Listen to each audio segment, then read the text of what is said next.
Share, a podcast about working better together in our families, friendships, at work, and in the world.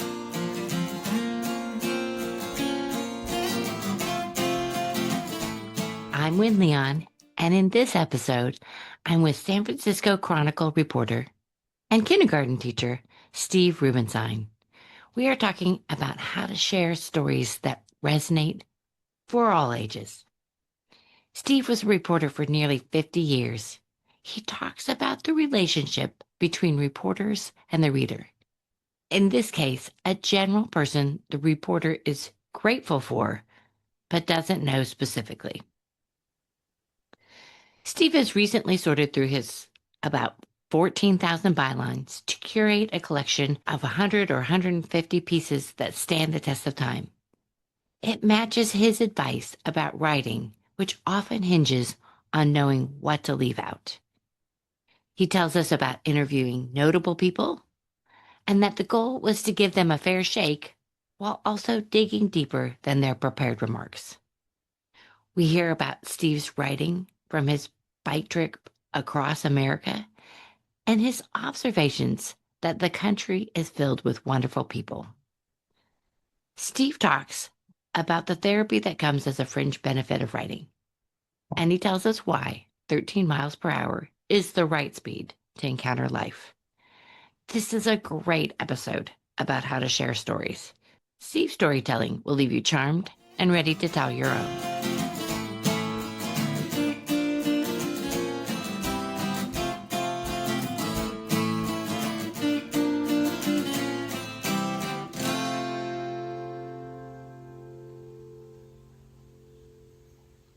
Hi, Steve.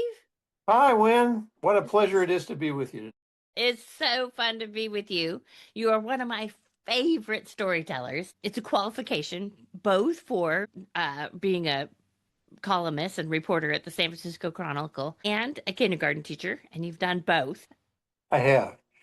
I enjoyed being at the San Francisco Chronicle for a better part of half a century, and it's very similar to being a kindergarten teacher, which is what I'm doing now. I'm an elementary school substitute. The newsroom and the kindergarten classroom, just about the same level of attention span, concentration, respect for authority, right? Neck and neck. Hard to tell which has more. Well, you've been speaking of San Francisco Chronicle, you've been a Metro reporter, right? A feature Yes. writer and a columnist. Yes. Is that right?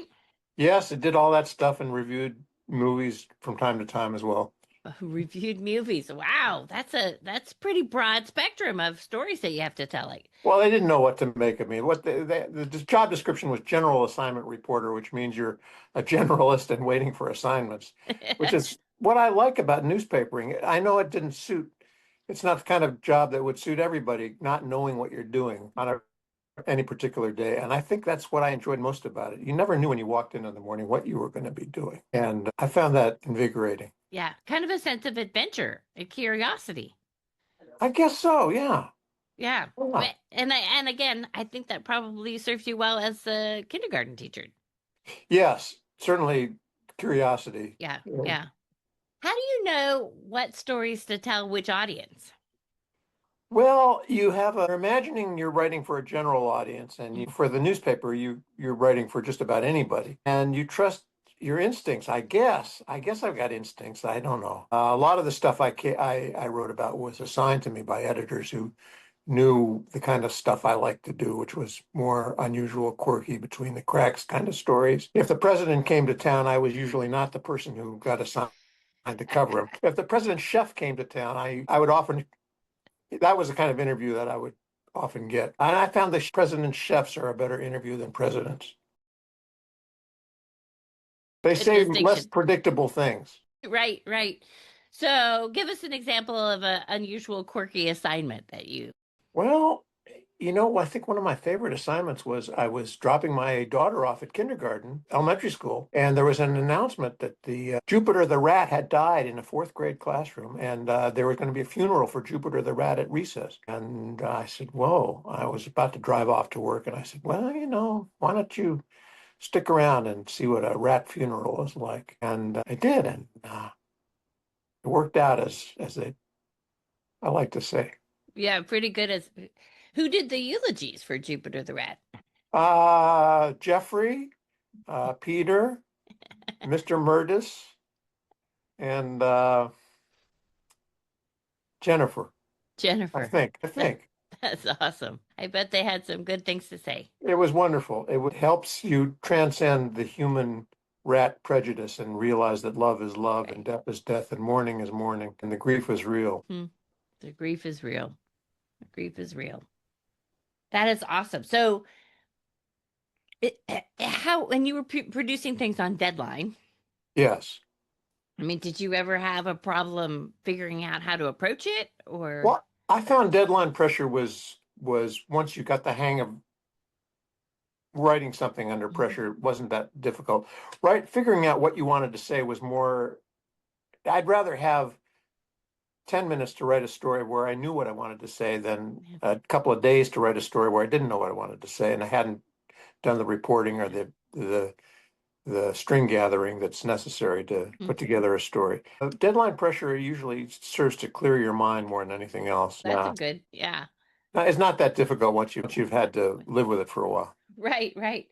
So does the hook come first when you're writing a story, or does it? Well, I always thought the hook was a little bit overrated as a term. It always reminded me of the carnival barker with the cane trying to drag people in forcibly into paying attention to what you were trying to peddle. Mhm. I try to figure out what it is about. I try to get to the point pretty quickly and figure out what it is that's going to engage somebody and let the material do the work for me. I think most of writing is leaving stuff out rather than putting stuff in and figuring out what of an interview or an event you want to incorporate into whatever you're writing about. Mhm. Leaving stuff is more important, I think, knowing what to leave out. Yeah, that I mean, that's a really profound statement in and of itself. I don't make those too often. I beg to differ, my friend. But I think that's probably true of telling stories to kindergartners as well. Yes, kindergartners are very sophisticated. They're very intelligent. And when we compare our current guy in the White House to a kindergartner, I think that we are insulting kindergartners. Yeah, because they want to kind of fill in the gaps of the story as well, right? Yes, they ask good questions and they can spot a phony answer pretty quickly. Yeah. So you've just done the work to compile a book of your some of your favorite pieces. I mean, Yes. how did that different format, how did things hang together? What did you think about looking at some of your favorite pieces in retrospect? Well, it's mainly again figuring out what you're going to leave out more than what you're going to put in. In case of putting together a book of over of a close to 50-year newspaper career, I guess career is the word. I guess it sounds highfalutin, a I career. think you qualify. I I think guess it 50 was a career. years you worked Anyway, for. it was mostly it was going through what I calculated to be about 14,000 byline stories and picking out 100 or Yeah. 150 or so that had legs that would Right? hold up to a general audience 40 or in some cases 50 years after I wrote them. Hmm. And that was challenging. It Right. was challenging. So some of the reporting was challenging. Uh, one of the pieces, I have a whole section in there of the of big shots that I talked to. One of the big shots was the orange guy who came to San Francisco in 1997 selling a book. He wasn't Wow. president then. Right. There's the jury's out on to whether he's president now, but he wasn't president in 1997 when he came to town peddling a book, and Hmm. I was the reporter assigned to cover him, and he was pretty much the same fellow as he is now. Hmm. Only you could laugh at him a little bit. Maybe you could laugh at him now. I guess I Yeah. think that's a safe thing to do. Anyway, uh, he kept saying outrageous stuff, and he was selling a new book at the time. I should tell you Yeah. my Donald Trump story, Yeah. I guess. Yeah. He came to town to sell one of his autobiographies that he hadn't written, a ghostwriter had written, Mm-hmm. and they had given me a copy of the autobiography to read. In this case, it was called The Art of the Comeback, which was a sequel to The Art of the Deal, which was another book he hadn't written. And they gave me a copy of it, and I started reading it. It was the most self-centered, vainglorious thing I'd ever read. So I stopped reading after a couple of pages, which is, and he hadn't written it, and I hadn't read it, so it made for an interesting interview. But went through the book, and I looked at all the pictures, and there was pictures all over the book, and the pictures were all the same thing, which was of him. And I counted up all the pictures, and there were 87 or something like that pictures of him. And he said, "What do you want to know about the book, Steve?" And I said, "Well, Mr. Trump, I noticed all the pictures of you in the book." I said, "There are 87 pictures of you in this book." I said, "How come there's 87 pictures of you in this book?" I thought it might lead to a Meaningful revelation. conversation. Maybe meaningful. I don't know if you have meaningful conversations with this fellow, but he said his answer was, "Yeah, I gave him hundreds of pictures, hundreds and hundreds of pictures. They told me to cut it down, and 87 was all I could get in." And that was his answer. And I laughed. I thought it was funny. And he said, "What's so funny?" And, I didn't care. You could laugh at him in 1997. I guess Yeah. you could still laugh at him. Anyway, yeah, he kept telling me stuff like he really wanted to. It was a shame he never got to date Princess Diana, who had just died in the car crash, because she had such incredible skin. Didn't I think that she had incredible skin, Steve? Mm-hmm. And I said, "I don't know, Mr. Trump. I really don't know." Yes, If she did or not. I started laughing. And he said, "What's so funny?" He said, "What's so funny?" a lot during this interview. Hmm. Anyway, that was my singular experience with our fearless leader. That's a that's a Now that he's president, of course, I would not be the guy who would be talking to him. right. Uh, because I don't talk to presidents and they don't talk to me. And that's Right. a fine relationship that we have, presidents and I. Did as you were interviewing people, was there a particular question or way to get in to have? Because I think of your pieces and they're meaningful. I mean, they're really human and they're interesting and you do sometimes pull out the quirky like the what's so funny and all the rest. But was there a particular question that could help you drive to that? Oh, I guess each one is different. When you're talking to somebody who's well known, you try and do your homework a little bit and figure out what's going on with this particular person. Mm-hmm. And and you try and ask stuff it resonates with you, Yeah. and you hope that will resonate with the average reader.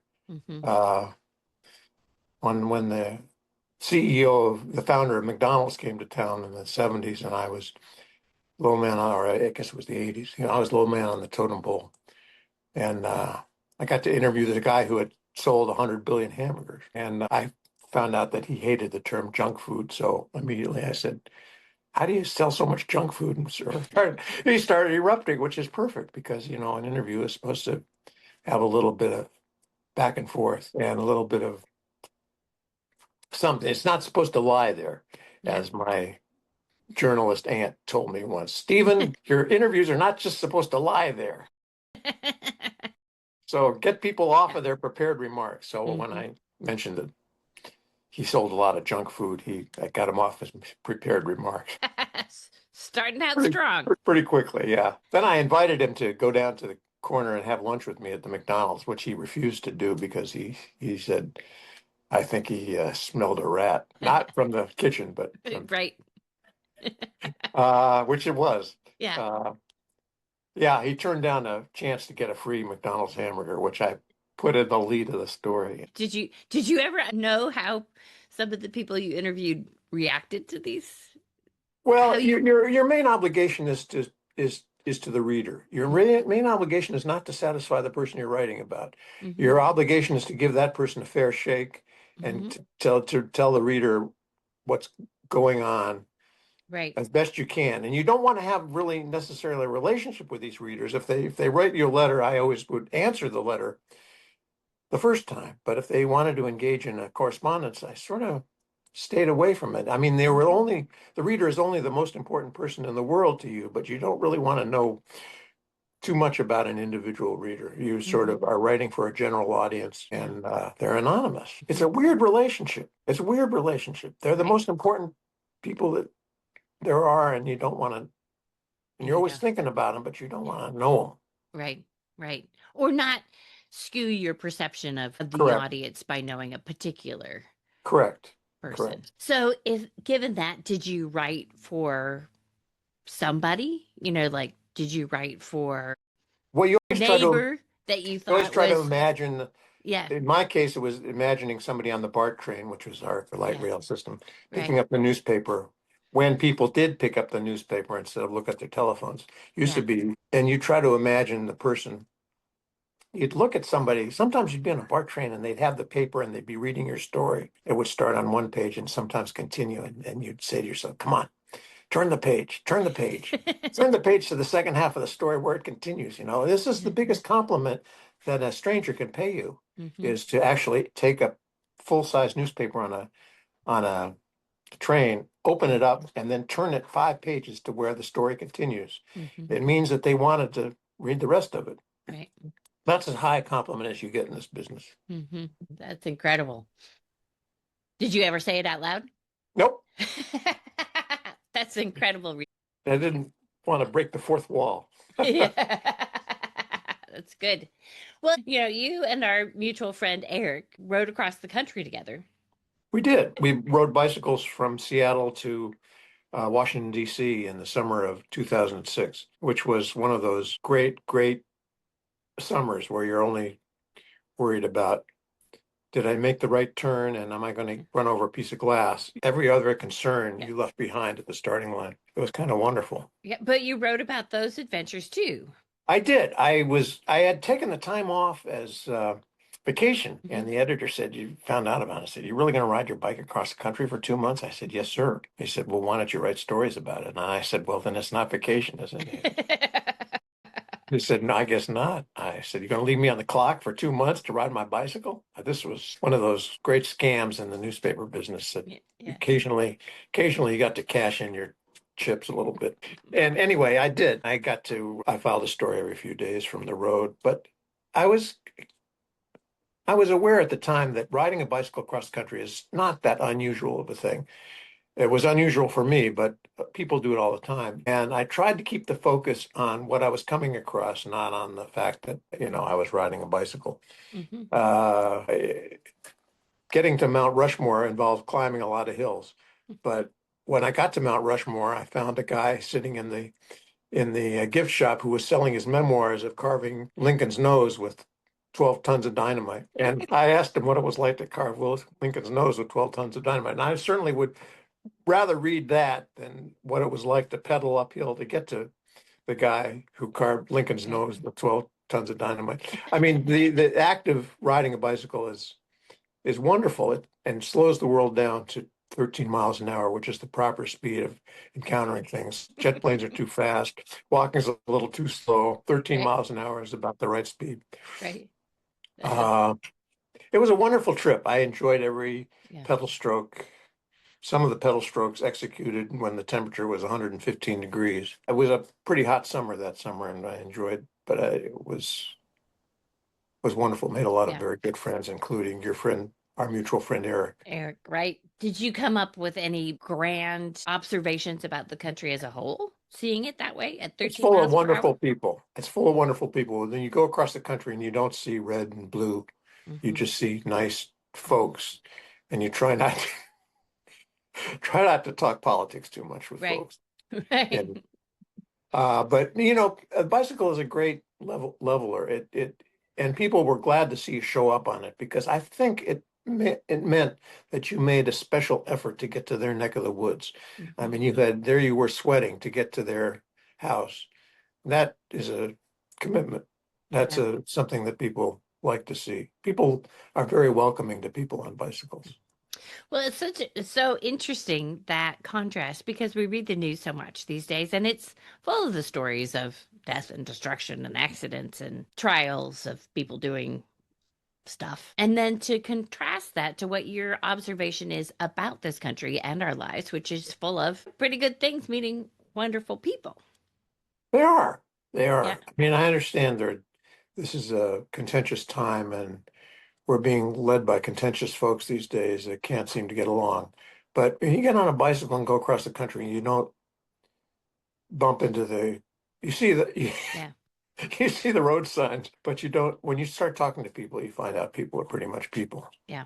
And that sells in newspapers to put those stories about wonderful people in a newspaper Well, I works. think so. I think so. I enjoyed the folks I came across. I rode across, I came across a lake where they had healing, the mud of the lake had healing powers, and I watched a woman take her little dog into the lake and rub mud all over it. And I got off the bicycle for that. Yeah. And I got off the bicycle at Gettysburg to ride around the battles where I rode around the battlefield on the bicycle at sunrise which is my favorite time to ride a bicycle. Most of the tourists hadn't woken up yet, and you felt like you were back in 1863. Anyway, it's a wonderful contraption, a bicycle. You push down on one pedal and the other one comes up, and then you push down on that pedal and the other one comes up. Right. And it's sort of like the shampoo bottle instructions: lather, rinse, repeat, lather, rinse, repeat. Yes. Or you start out, a very wise observation that I read before I started out on this bicycle trip was that don't look at a map of the whole country. You are just riding down to the next park. And when you get to the next park, instead of turning around and going home, you're riding to the next park. You know, if you Yeah. look at it as a series of 5 mile rides to the next park, Mhm. that's probably a healthier way of approaching the whole thing. Yes. Well, I've thought of the same thing every time I've stood at the parking lot on a mountain. Like, oh, that's a lot, but one step at a time, right? Exactly. There you go. Right. One of the pieces that you wrote that stuck with me involved dropping your son off at college and playing ping pong. Oh, thank you for remembering that. I love that story. Well, that was an example to me of how much therapeutic writing for a newspaper can be, because I was pretty distraught, as most parents of new freshmen were. You realize that the empty nest phenomenon is begun, and the emptiness is in your heart a little bit, not just in the nest. And I was driving back across the country, and I was feeling pretty lonely after dropping my son off in Ohio. Mhm. And got to a motel and stayed up all night in the motel lobby, and I wrote a piece about it and felt better. Mhm. And I said, Mas, there's a there's a fringe benefit of newspapering that they don't tell you in journalism school. You actually Right. feel better when you get things Right. off your chest a little bit. Right. And yeah, I was lucky to have that chance. Turned out that you get paid for that too, in addition to getting Amazing. stuff off your chest. It's a real racket. That's amazing. Did did you hear from other parents that resonated with them I or did. I did several yeah. of them, and actually got a letter from the college president saying, "Don't fret so much. We'll take good care of them." It That's better great. for all the dough that we sent to those folks. Yeah. So, is there a seasonality to pieces like that? Does it have That one, they wound up running in the higher education. They had a special higher education Mhm. section, which I knew was coming out, Mhm. and they found a place for it in there, which was lucky. So yes, I mean, you try and make these things timely and Mhm. write dropping off kids at college pieces in fall, when the time for dropping them off is, Mhm. you might have a chance of hooking up with other readers who have done the same thing. Did that piece make your book? Yeah, it Good. did. Good. Good. What else did you observe putting together this book? I mean, do you have a section on riding bikes? Well, I did write, I have a section about the cross-country bicycle ride, Yeah. and I sort of condensed all of the pieces that I had written.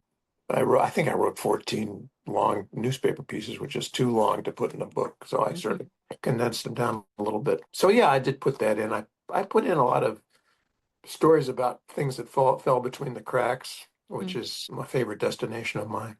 And, Tell me, give us an example of something that fell between the cracks. oh my goodness, I knew you were going to ask me that. I'm always hard pressed to answer that question, like what was your favorite story, or what Right. story sticks with you, because I think the essence of working for a newspaper is not remembering. I mean, is always being in the present. Mhm. You can't remember what you did yesterday. You don't know what you're going to do tomorrow. And it's sort of like a little bit like trying to remember a dream. You sort of float away. So You you write can't, something and then you need to move on. you do, you do. and there are ways of retrieving them when you're trying to put together a book, Yeah. but I can't How remember. did you retrieve them when you were trying to put together a book? Did you have a Well, they're online. The Yeah. stories that were written since these were all collected in the database in the search function, it's available on the newspaper's website. And pieces that were before that were actually clipped out of the paper on actually clipped out with scissors by Chronicle staff members, librarians, and saved in cardboard boxes, which I have in the basement. Amazing? Was it a little bit like time travel? Did you read a piece that you A little wrote bit. in Yes. 1976 and go, I don't know who this guy was? Or Well, I just basically said, oh, yeah. Oh, that guy. Oh, there's an old friend. It was nice to encounter old pieces, but some of them stood up were something that you wanted to read about 50 years later, and some of them weren't. A lot of pieces I did were of the daily comings and going, and some pieces that you wouldn't necessarily want to read later, Yeah. if at all. I love talking to you about, just you're so good at sharing experiences through writing, through storytelling, and it's so fun to talk to you about 50 years of telling stories. More than Well, that. yeah, I enjoyed it. I started off at the newspaper at the University of California, Berkeley, where I was an undergraduate.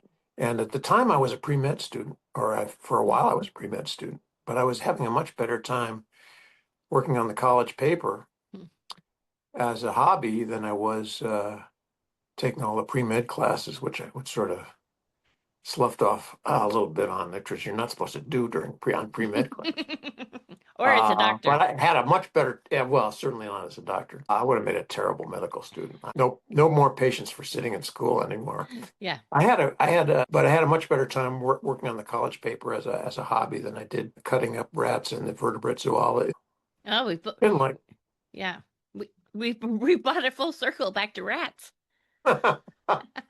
Well, maybe I figured I had to do them a favor now. Yeah. So is that how did you switch your major to journalism then? I did. I wound up majoring in English, but I wound up working on the college paper a lot, which was, I thought, pretty good training for what I was going to come encounter pretty soon. Also, being a newsboy, a delivery boy when I was in middle school, because that really helped me. I went into my first interview at the newspaper that I first worked for in Los Angeles, and I was just a kid out of college. And the editor was one of those guys in a eye shade and smoked a cigar and looked down at me as everybody did. And he said, you ever worked here before? And I said, as a matter of fact, I have, sir. He said, what do you mean? You never worked here. You're just out of college. You never worked in this newsroom before. I said, he asked me if I worked for the paper before. And I said, I did. And he said, what'd you do? I said, I threw a paper at 1701 Bedford Street, 1721 Bedford Street, 1735 Bedford Street. I was all the way down Bedford Street before he raised his hand like that. And he said, let's see. I said, you got a head for details, kid. He said, let's see if it's good for anything else besides remembering your subscribers' addresses. And he said, show up at 8 o'clock on Monday morning and wear a necktie. That's how I wound up with my first newspaper job. At the Los Angeles Herald-Examiner, which has gone defunct, which is not my fault. No, I'm sure that it isn't, because you are a fantastic writer and storyteller. Thank you. Thank you so much for talking with us. What a joy to be with you, really, truly. As always. My dog fell asleep. He's waiting for another biscuit now. Yeah. Now he knows. Come here. There it is. All right. Okay, now he's happy. All right. Okay. Now Laddie says we can go. He does. Thanks for having me. What a joy.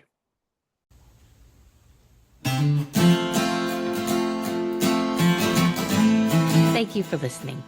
Our music was written for us by the incredible duo of Jack Canfora and Rob Koenig.